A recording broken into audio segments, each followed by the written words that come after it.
The way you talk to yourself matters more than you think. Your brain is always listening, collecting evidence, and shaping what feels possible based on the words you use.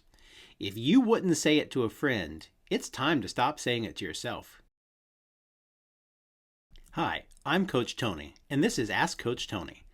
These are unfiltered field notes from the goal-crushing life, coaching wins, personal breakthroughs, and the failures that taught both me and my clients the most. All real, all useful, all here to help you move forward.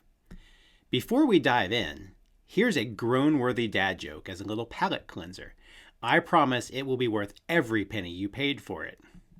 I hired a handyman and gave him a list of 6 projects I needed done.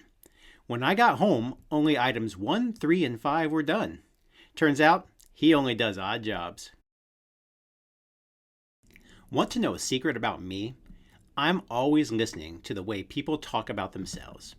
Not in a creepy way, in a coach way. And I hear some absolute doozies. I'm such an idiot. I'm old and tired. I'm not a good leader. I could never do that. Nobody wants to see my out-of-shape body. These aren't jokes. They aren't harmless throwaway comments. They're beliefs hiding in plain sight. And every time someone says one of these things out loud, a part of me flinches. It makes me sad to hear these things, but it's also dangerous because I'm not the only one listening. Your brain is listening too. And when it hears those words, it doesn't treat them like jokes or throwaway comments. Your brain trusts you. When you speak, it treats your words like instructions, commands, direction.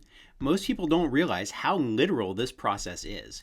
You are constantly programming your brain with the language you use, whether you mean to or not.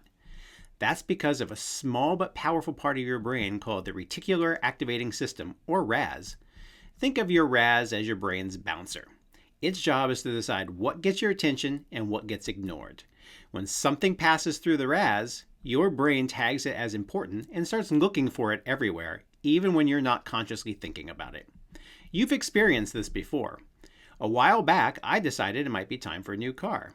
I started casually thinking about buying another Subaru. And suddenly, Subarus were everywhere. Stoplights, parking lots, on the highway. There wasn't a sudden explosion of Subarus on the road. I had just told my brain they mattered. My RAS let that idea in and started collecting evidence to support it. Boom! It's raining Subarus.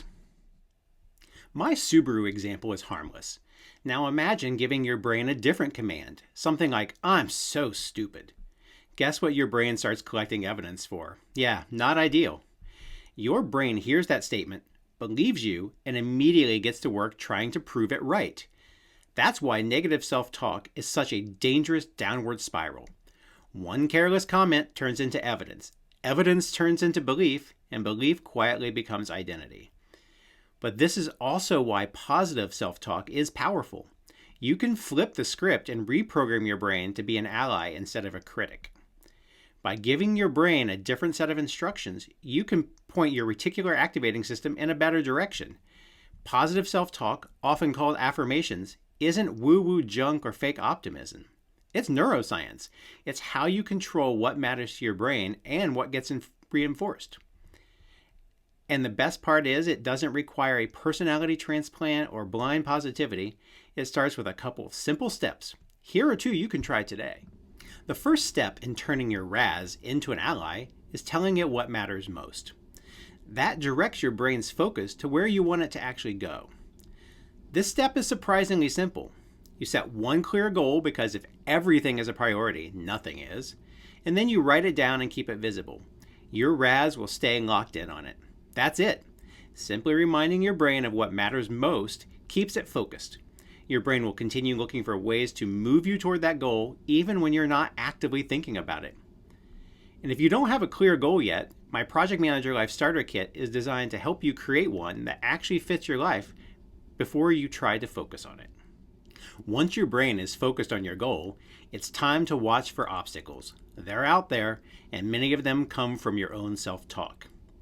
Pay attention to the negative things you say about yourself, especially statements that start with phrases like, "I am," "I'm just," "I can't." Make a note of each one, literally, pen to paper. Once you have a list, rewrite each statement into its positive opposite. Then read those affirmations out loud once a day for 21 days. Yes, it will feel a little weird. That's normal. What you're doing is interrupting old patterns and deliberately installing new beliefs. Over time, those rewritten statements stop feeling forced and start feeling true. Self-talk is one of the top obstacles my clients face when pursuing their goals. Years of conditioning make it easy to talk shit to ourselves, while positive affirmations feel awkward and unnatural. The good news is, you don't have to reprogram that voice on your own. I'm going to help you. My next Goal Crusher Coffee Chat is where we'll start rewiring the voice in your head so it stops talking shit and starts helping. The theme of this session is You've Got a Friend in You, a BFF pep talk for your hard days. In this session, I'll share one of my clients' favorite tools, my BFF exercise, designed to help you respond to yourself the way a supportive, honest friend would. Then we'll have an informal roundtable built around this question. What is one thing you wish your BFF would tell you on the days you're hardest on yourself? That question is often the first step toward becoming your own ally instead of your own worst enemy. If you're used to being hard on yourself, second-guessing your progress, or minimizing your wins, this conversation is for you. Click below to save your spot for this free event. Your brain can be a powerful ally in crushing your goals, or it can quietly get in your way. The difference comes down to the messages you feed it. When you're intentional with your self-talk, your brain starts working with you instead of against you. But that requires paying attention to the negative things you say about yourself because your brain is always listening, and it believes what you tell it. If you wouldn't say it to a friend, it's time to stop saying it to yourself. I believe in you. Let me help you believe in you.